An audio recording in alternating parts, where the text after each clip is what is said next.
I find that making geometric shapes with 3D pen is relatively easy and fun, if you keep it simple and linear. The trouble starts when you decide to color them in and want to make your geometric solids solid.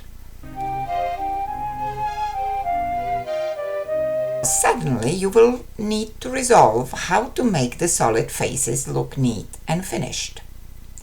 3D pens naturally leave behind very distinct layer lines, which you may or may not prefer to get rid of.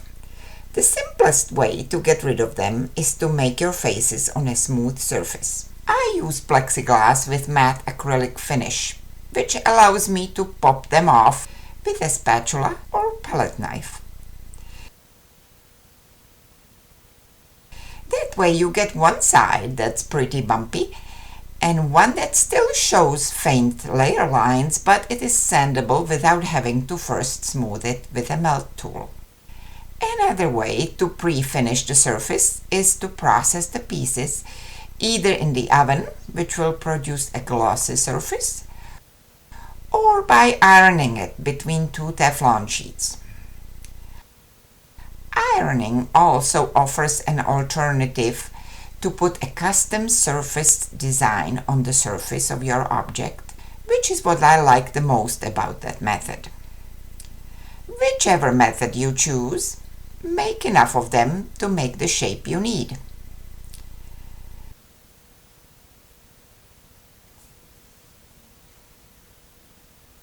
The moment you get ready to join the first two triangles, it becomes obvious we'll need a plan how to join them at the angle we need, so we end up with our intended 3D shape, because angles matter.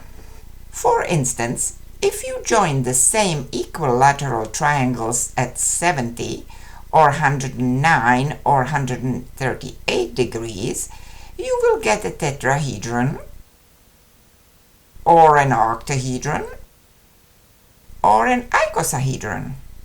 Yes, angles matter a lot. We'll need not just something to measure the angle with, but also a support to hold the angle in the desired position while we work. We'll need an angle jig. There is a previous video on how to make one of these for yourself.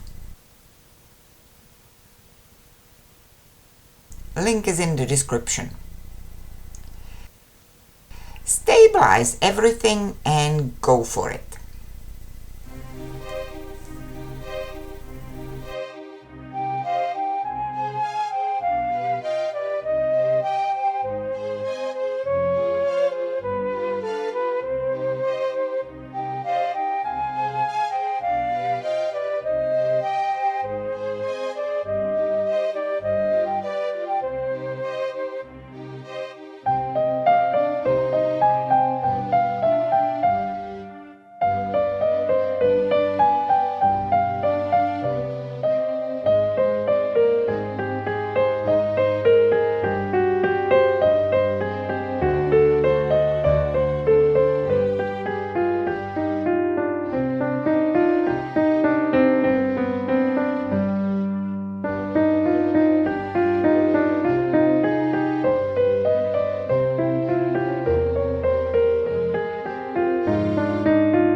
Some of the corners could use a little cleanup.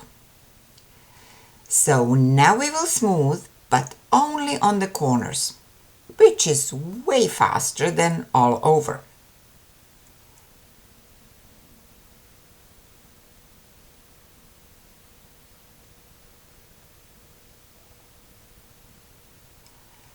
I will cut off some of the excess plastic with a Dremel tool to save myself from having to do too much sanding.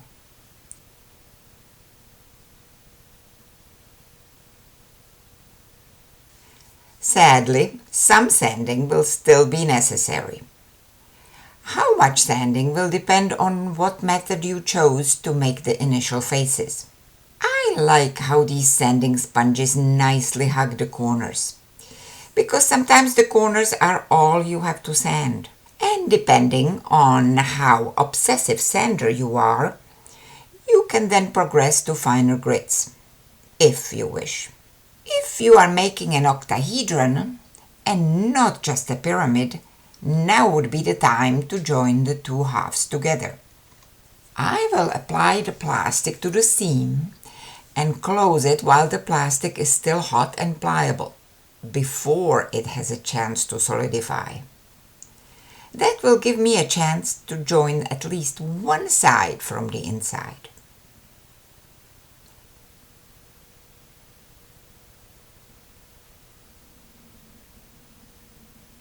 Now at least it stays together.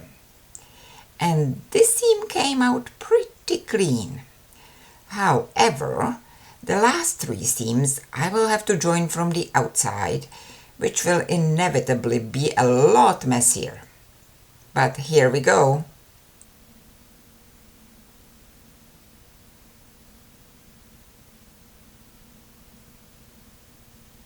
The seams of the two pyramid halves have already been finished, so now I have to clean up just the messy middle.